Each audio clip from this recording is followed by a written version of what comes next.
Hello दोस्तों, तो स्वागत है आप सभी का हमारी इस आज की वीडियो में। और इस वीडियो में आज हम रिच डैड पुअर डैड का chapter number 4 and chapter number 5 को समराइज करने वाले हैं।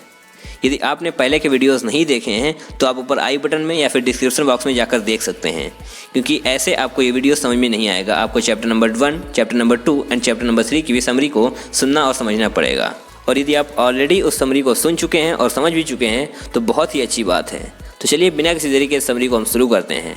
Chapter number 4, the history of taxes and the power of corporations.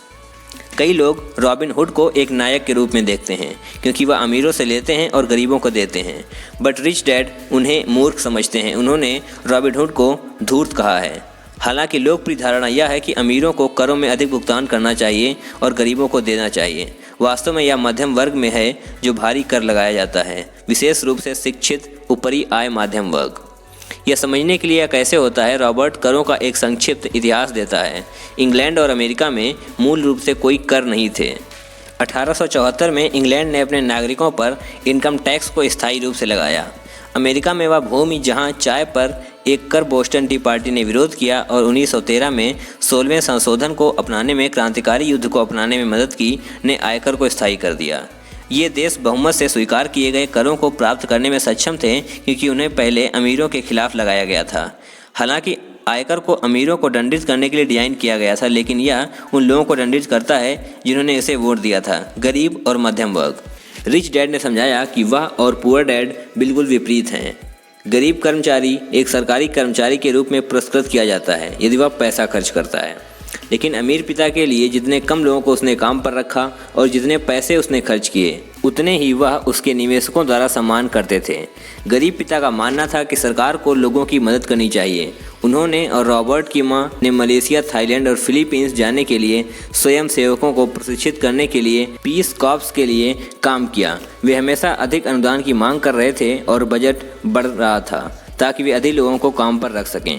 Robert के लिए शहर के सबसे बड़े पूंजीपतियों में से एक के लिए काम करना और एक प्रमुख सरकारी नेता के घर जाना एक चुनौती थी। यह जानना आसान नहीं था कि किस पिता पर विश्वास करना है, रिच डैड या फिर पुअर डैड।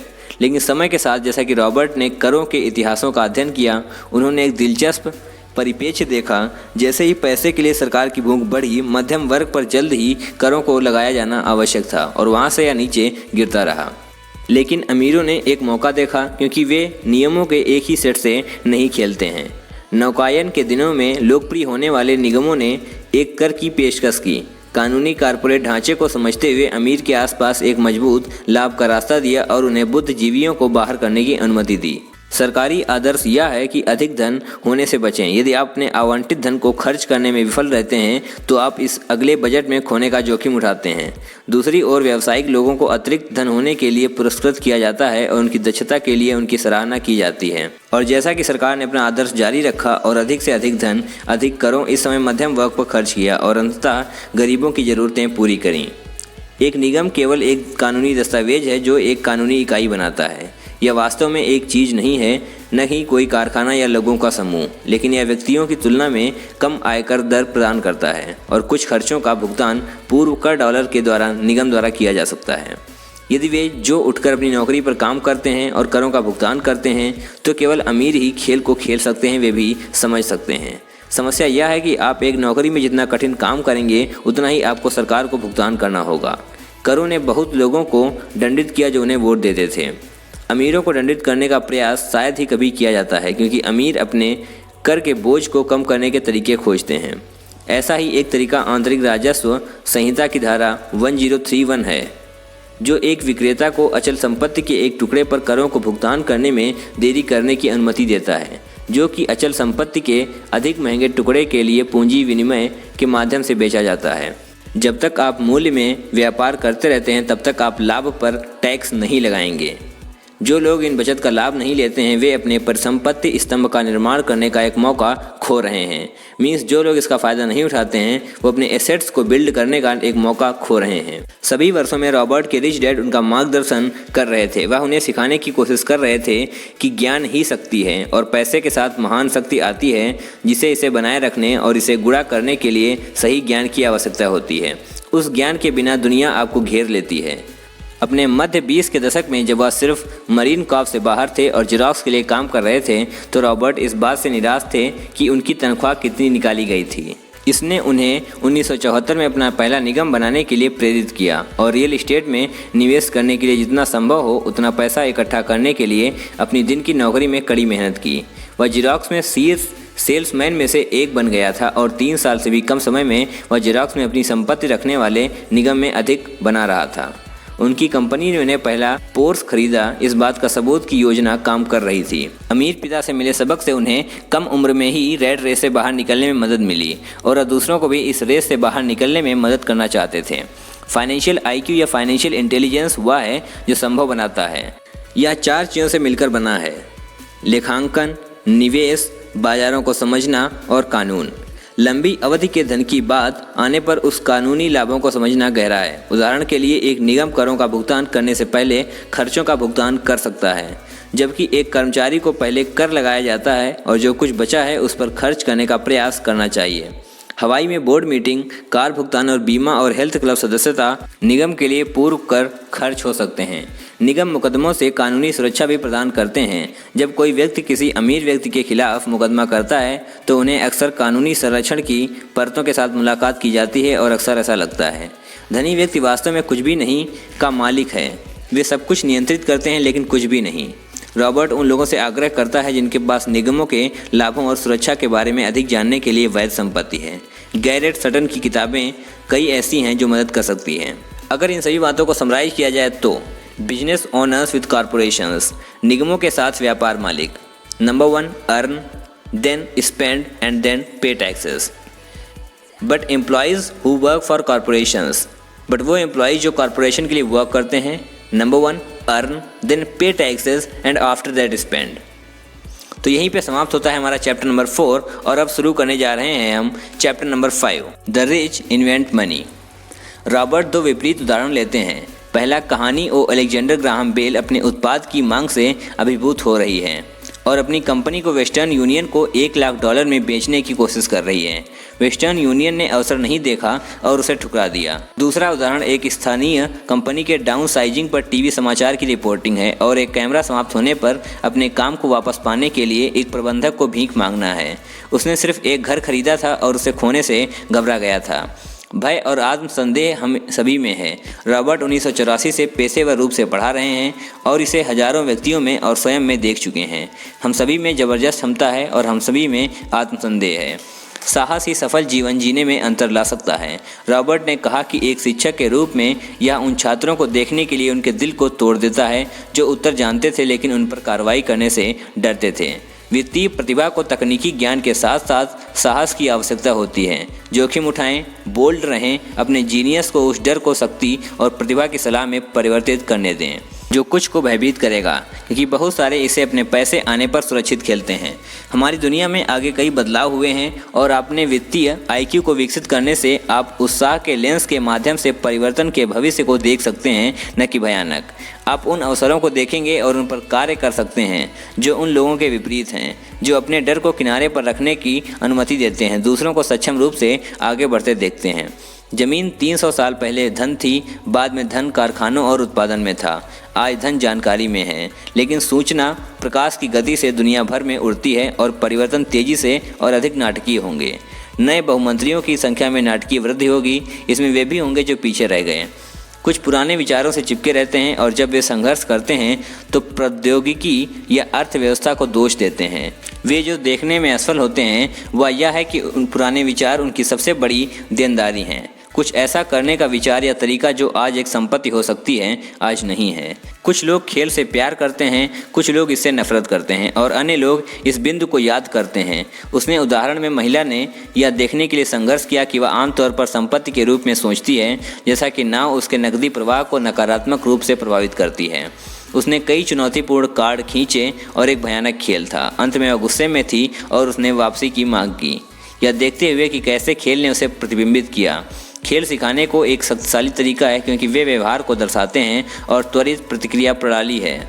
बाद में रॉबर्ट को परेशान महिला पर एक अपडेट मिला, वह शांत हो गई थी और खेल और उसके जीवन के बीच में एक मामूली रिश्ता देखना शुरू कर दिया था। एक ऐसा जीवन जिसमें उसने कभी अपने और अपने पूर्व पति के वित्त पर ध्यान नहीं दिया था और उसके कारण जला दिया गया था। कैश फ्लो खेल का उद्देश्य खिलाड़ियों को नए और विभिन्न वित्तीय सोचने और बनाने के लिए सिखाना है।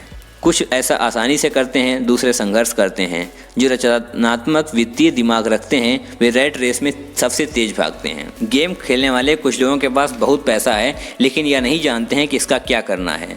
जीवन में भी यही सच है। गेम खेलने वाले कुछ लोग शिकायत करते हैं कि सही कार्ड उनके रास्ते में नहीं आ रहे हैं और बस वहाँ बैठो। कुछ को एक शानदार अवसर कार्ड मिलता है, लेकिन उस पर कार्रवाई करने के लिए पैसे नहीं हैं। और दूसरों के पास पैसा है एक महान कार्ड प्राप्त करें, लेकिन इसे उस अवसर के लिए न देखें। यह सभी व्यवहार वास्तविक जीवन में भी होते हैं। वित्तीय बुद्धिमत्ता बस अधिक विकल्प है। अवसर बनाने के लिए या अपने पक्ष में काम करने के लिए स्थितियों को बदलने के तरीकों का पता लगाना। किस्मत बनती है तो जाओ अपना बना लो। हमारी सबसे बड़ी ताकत, हमारी सबसे बड़ी संपत्ति है हमारे विचार। हर महीने पैसा निकालना एक अच्छा विचार है, लेकिन यह आपको अंधा कर सकता है कि वास्तव में क्या हो रहा है और इससे आपको अधिक महत्वपूर्ण विकास के अवसरों को चूकने का कारण बन सकता है। 1990 के दशक की शुरुआत में फिनिक्स में अर्थव्यवस्था भयानक थी।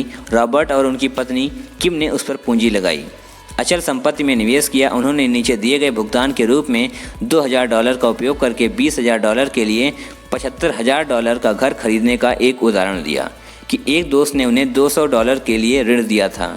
जब खरीद की प्रक्रिया शुरू की जा रही थी तो उन्होंने केवल $60,000 के लिए $75,000 के विज्ञापन का विज्ञापन चलाया और पैसे कम नहीं हुए। जैसे ही घर कानूनी रूप से उसका था, उसने इसे मिनटों में बेच दिया। हर कोई खुश था और $40,000 से बनाया गया था। खरीदारी से प्रॉमिसरी नॉर के रूप में रॉबर्ट के एसेट कॉलम में पैसा 10% ब्याज पर नकदी प्रवाह में $4,000 प्रति वर्ष आय में जोड़ा जाता है। कुल काम समय 5 घंटे। और अगर खरीदार अंततः भुगतान नहीं कर सकता तो वे घर वापस ले लेंगे और इसे फिर से बेचना शुरू कर देंगे। गणित अभी भी प्रत्येक महीने के बाद कर पैसे की बचत करता है। यह कानूनी है। एस्क्रो कंपनी भुगतान की सर्विसिंग को संभालती है और रॉबर्ट और किम को फिक्सिंग, छत या शौचालय से निपटने की ज़रूरत नहीं है, क्योंकि खरीदार घर का मालिक है। कुछ साल बाद फिनिक्स बाजार मजबूत हुआ और यह सौदा करने के लिए उनके समय के लायक नहीं था, इसलिए वे आगे बढ़ा। बाजार की स्थितियाँ भिन्न हो सकती हैं जहां आप हैं, इसलिए यह रणनीति आपके लिए काम नहीं कर सकती, लेकिन उदाहरण दिखाता है कि कैसे एक साधारण वित्तीय प्रक्रिया कम पैसे और कम जोखिम के साथ साथ सैकड़ों हजारों डॉलर का निर्माण कर सकती है। यह केवल एक समझौते के रूप में पैसे का एक उदाहरण है। क्या आप कड़ी मेहनत करेंगे, करों का भुगतान करेंगे या बचत करेंगे? किसी भी वृद्धि के साथ भी कर लगाया जा रहा है। यह अपनी वित्तीय बुद्धिमत्ता को विकसित करने में समय लगता है। बाजार ऊपर और नीचे जाते हैं और निवेश आते और जाते रहते हैं। दुनिया हमेशा आपको एक अवसर सौंप रही है। जीवन काल आपको बस उन्हें देखने में सक्षम होना चाहिए। जितना अधिक आप अपनी वित्तीय बुद्धिमत्ता का विकास करेंगे, उतना ही समय लगेगा और अधिक अवसर आपको मिलेंगे। रॉबर्ट का दर्शन अपने संपत्ति स्तंभ में बीज लगाना है। छोटे और पौधे लगाओ, कुछ बढ़ता है कुछ नहीं। छोटे से निवेश से कुछ लाखों में हो जाते हैं। रॉबर्ट और किम के पास एक स्टॉक पोर्टफोलियो भी है, जहां वे उच्च जोखिम वाले सट्टा निजी कंपनियों को खरीदते हैं जो केवल सार्वजनिक होने वाले हैं। यह एक जोखिम है, लेकिन जितना अधिक आप अपनी वित्तीय बुद्धि को विकसित करते हैं, उतना कम जोखिम होता है। आप जितने होशियार होंगे, उतनी ही अच्छी तरीके से आपके दिल की धड़कन बढ़ जाएगी। कुछ लोग यह तर्क दे सकते हैं कि जहां वे हैं वहां रियल एस्टेट सौदे नहीं हैं, लेकिन रॉबर्ट ने कहा कि हर जगह ऐसा प्रमुख अवसर है जिनकी अनदेखी की जा सकती है। अधिकांश लोग अपने सामने अवसरों को पहचानने के लिए वित्तीय रूप से प्रशिक्षित नहीं होते हैं। जैसा कि आप अपने वित्तीय IQ को विकसित करते हैं और इसे व्यवहार में लाना शुरू करते हैं, आपका जोखिम कम होता चला जाता है। पर सबसे ज़रूरी बात, मज़े करना हमेशा याद रखें। कभी आप जीतते हैं, कभी आप हारते हैं, लेकिन हमेशा मस्ती करते रहें। हारने से मत डरो, क्योंकि सफलता और असफलता हमारे जीवन का एक प्रमुख हिस्सा है। निवेशक 2 प्रकार के होते हैं। नंबर 1, जो रिटेल आउटलेट से पैक किए गए निवेश को खरीदते हैं, जैसे कि वित्तीय योजनाकार। नंबर 2, जो निवेश करते हैं। यदि आप दूसरे प्रकार के निवेशक बनना चाहते हैं तो आपको 3 मुख्य कौशल विकसित करने होंगे। सबसे पहला, उन अवसरों को खोजें जो बाकी छूट गए हैं। दूसरा, पैसा जुटाना। और तीसरा, स्मार्ट लोगों को व्यवस्थित करें और अपने से भी ज़्यादा नॉलेजेबल लोगों को किराए पर लें। जोखिम हमेशा होता है, इसलिए आपको इससे बचने के बजाय इसे प्रबंधित करना सीखना होगा। तो यहीं पे समाप्त होती है हमारी चैप्टर नंबर 5 की भी समरी। और यदि आप आगे के चैप्टर्स की समरी देखना चाहते हैं तो आप ऊपर आई बटन में जाकर देख सकते हैं। और कमेंट में आप मुझे ये ज़रूर बताइएगा कि आपको ये समरी कैसी लगी, क्या आपको सारी बातें समझ में आई। यदि आपको सारी बातें समझ में आई हैं तो आप मुझे कमेंट में ज़रूर बताइएगा, ताकि मुझे पता चल सके कि मेरा काम कैसा चल रहा है। आप सभी लोगों ने समरी को लास्ट तक देखा, इसके लिए आप सभी लोगों का बहुत बहुत धन्यवाद। Thank you so much guys for watching this summary till the end. तो चलिए मिलते हैं नेक्स्ट वीडियो में, तब तक के लिए अपना ख्याल रखिए।